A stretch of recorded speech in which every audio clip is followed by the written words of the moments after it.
cari sukang seti asming loke paramhita, yang artinya sadarlah akan kenyataan, janganlah tertipu, hiduplah sesuai dengan Dhamma.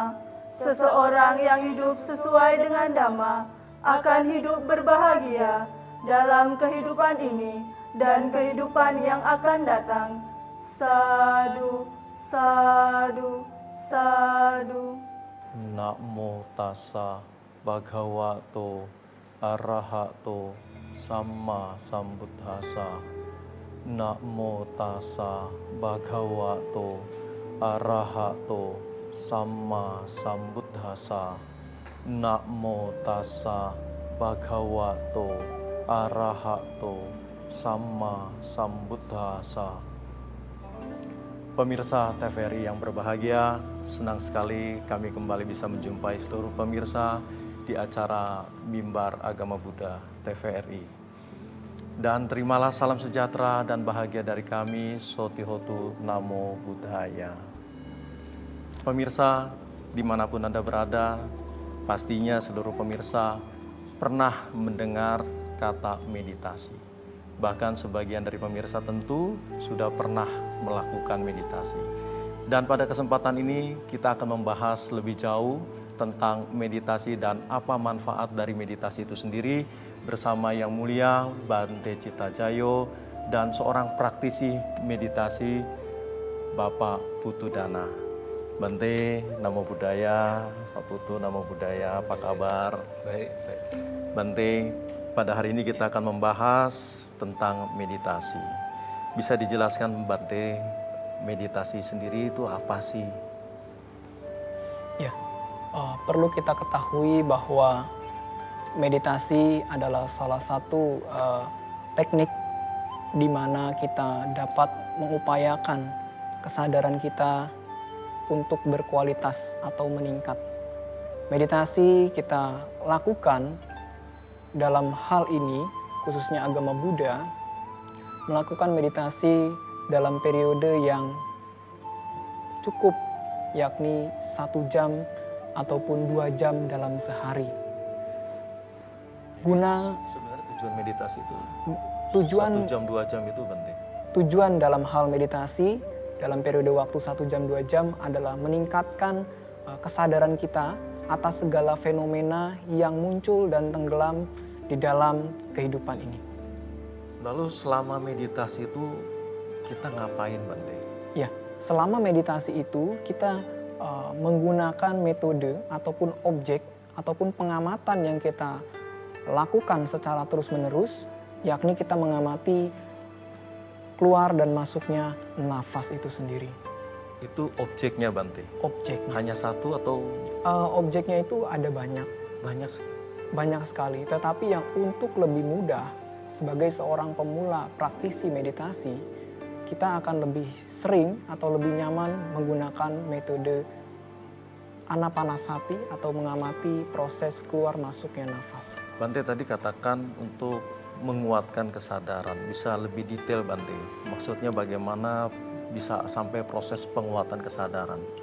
Ya, metode meditasi sebagai penguat kesadaran adalah apa yang kita lakukan di dalam kita proses indria kita tertutup dengan duduk diam, kita meningkatkan segala jenis proses fenomena yang muncul ketika jasmani kita diam.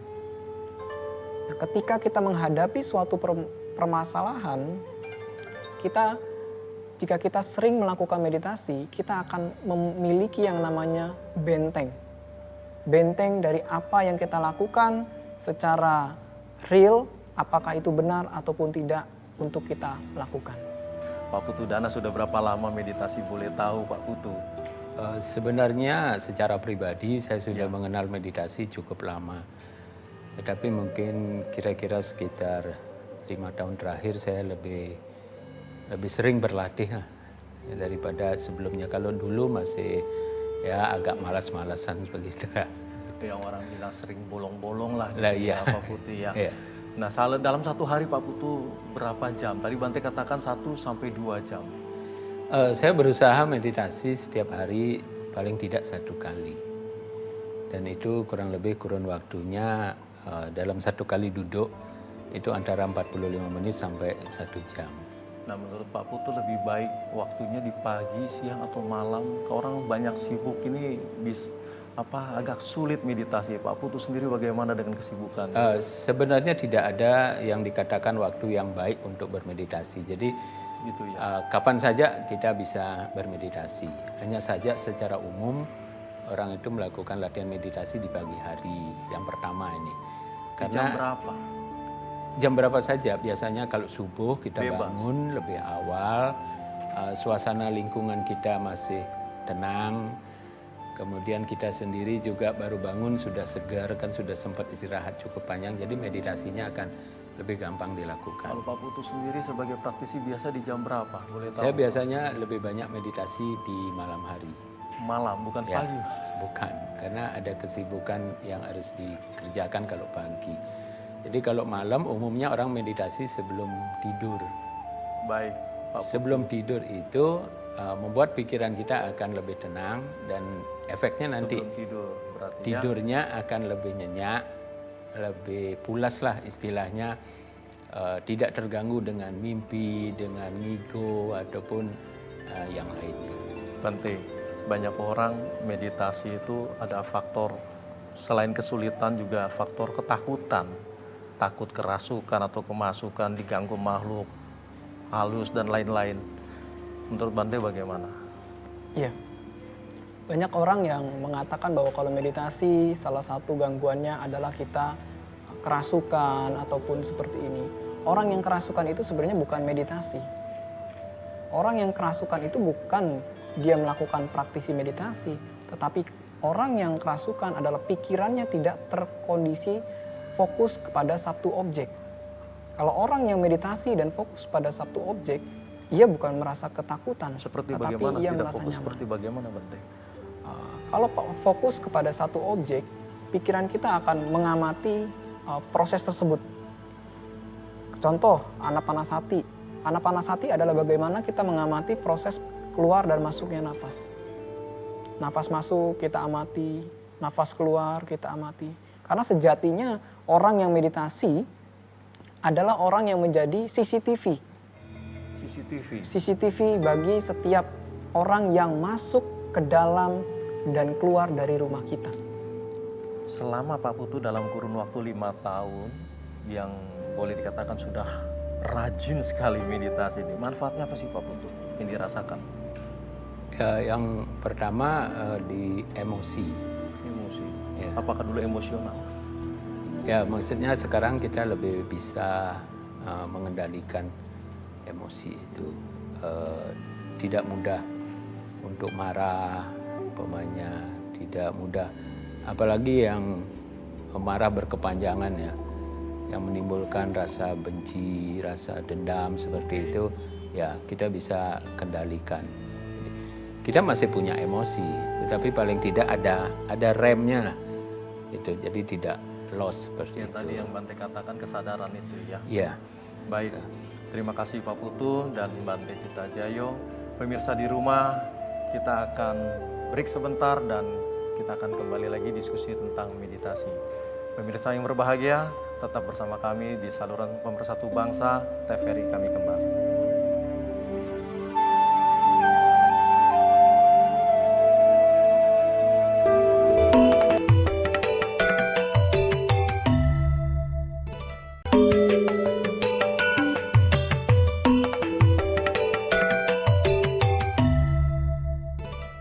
Pemirsa TVRI yang berbahagia, kembali kita di saluran Pemersatu Bangsa. Kita sedang berdiskusi tentang meditasi, manfaat meditasi, dan tadi sudah dibahas dengan Bante dan Pak Putu Dana berkaitan meditasi. Baik, kita kembali bertanya kepada Yang Mulia Bante Cita Jayo.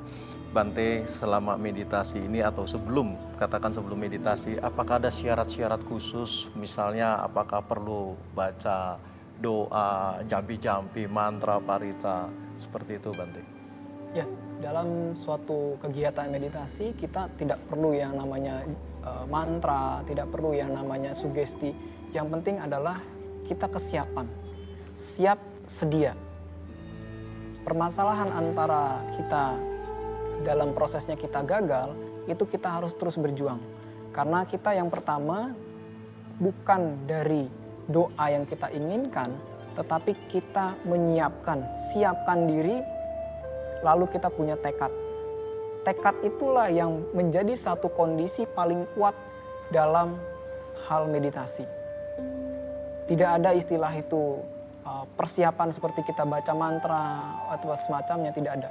Yang terpenting adalah tekad kita, aditana kita dalam hal meditasi. Saya ingin meditasi, titik. Ketika kita ada niat ingin meditasi, proses perjalanan dalam meditasi kita akan berlangsung dengan baik. Seperti itu Bante. Jadi tidak perlu istilahnya harus baca doa, parita. Yang penting kesiapan diri kita. Siap nggak dalam kondisi saat ini kita bermeditasi seperti itu Bante ya.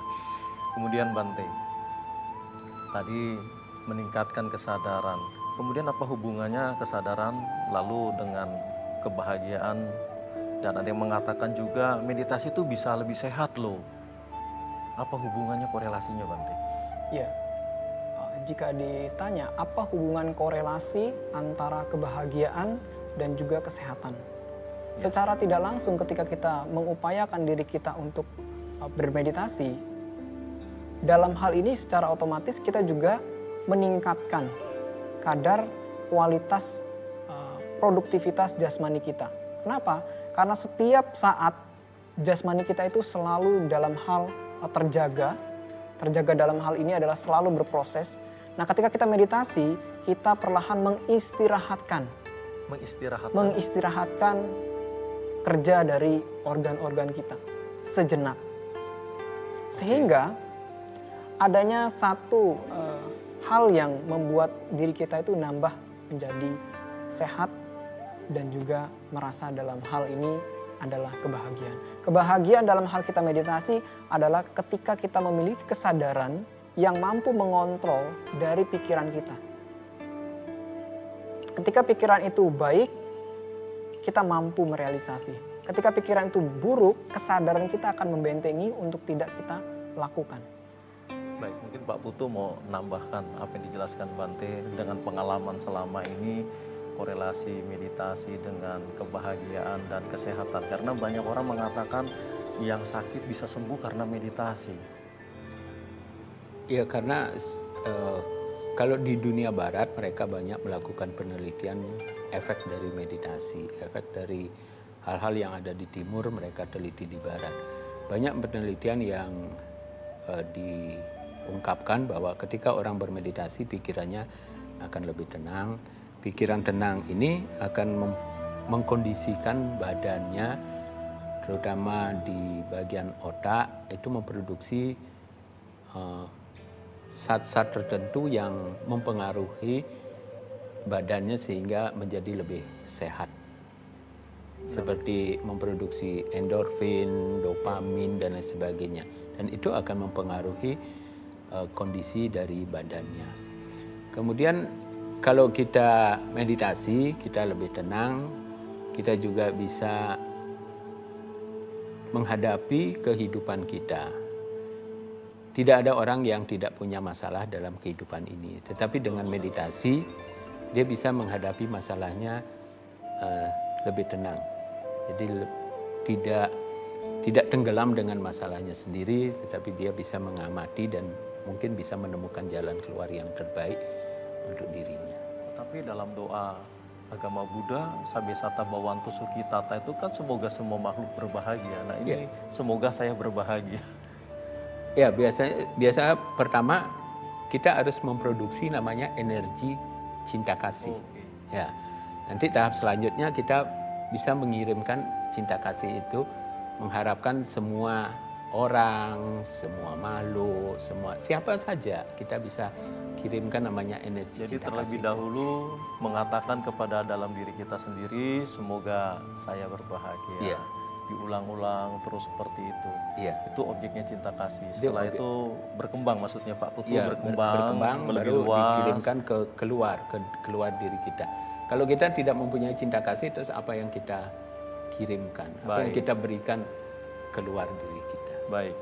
Jadi kalau sudah kita mengatakan ke dalam diri kita, bukan sugesti tapi ya, bukan ya, tetapi mengatakan dalam hati kepada diri sendiri, semoga saya berbahagia. Iya. Terus menerus seperti itu durasinya berapa lama setelah itu baru kita berkembang keluar? Tergantung pada masing-masing orang. Biasa kalau sering kita ucapkan seperti itu, di pelan-pelan pikiran kita akan menjadi tenang, nah baru kita ucapkan juga keluar. Keluar. Termasuk kepada orang kita tidak suka. Ya kalau bisa. Kalau bisa. Jadi itu perlu waktu untuk berlatih. Iya. Baik. Kalau baru mungkin belum bisa. Jadi ketika kita bilang semoga musuh saya berbahagia, kita ingat dengan orang yang pernah nipu kita, mungkin kemarahan kita yang lebih banyak keluar. Tapi kalau nanti cinta kasihnya kuat, itu bisa dilakukan. Begitu. Jadi agak sulit juga ya, benar ya. Meditasi itu sulit. Atau objeknya mengambil objeknya yang sulit. Ini bagaimana Bante? Objeknya yang sulit atau posisi meditasi yang sulit? Tadi kan dikatakan kalau sudah kita kepada diri sendiri mengucapkan lalu kepada keluar dan sulit kepada orang yang kita benci, sedangkan kita juga harus mengatakan kepada orang yang kita tidak suka, apalagi yang menipu kita. Bagaimana Bante? Iya, kalau dalam meditasi Pak Putu tadi bahwa metta bhavana ya. Metta bhavana ini adalah meditasi di mana kita memancarkan cinta kasih. Ya. Memancarkan cinta kasih melalui determinasi, tekad kita, aditana kita. Nah, caranya ketika kita ingin memancarkan cinta kasih kita kepada orang yang kita benci, memang kalau pakai sebagai pemula, kata Pak Putu tadi mengatakan bahwa ketika kita di awal mengatakan bahwa semoga musuh saya berbahagia, pasti kita sakit. Tetapi ketika kita memancarkan cinta kasihnya dengan cara mengingat kebajikan dia kepada kita, itu akan lebih cepat dibanding kita mengingat hanya personal dia. Kita ingat itu harus karakternya, karakter baik. Kalau kita mengingat personalnya, ngelihat wajahnya, pasti kita nggak suka. Tapi ketika kita mengingat dia, karakter dia yang baik, kita akan merasakan memancarkan cinta kasih dengan tulus. Jadi positif tentu Positif. ya. Lihat positifnya dari orang tersebut, baru kita bisa tadi yang ditransfer kebaikan itu. Pemirsa yang berbahagia, menarik sekali pembicaraan kita, diskusi kita tentang meditasi, dan kita akan break sebentar. Pemirsa jangan kemana-mana, TVRI kami kembali.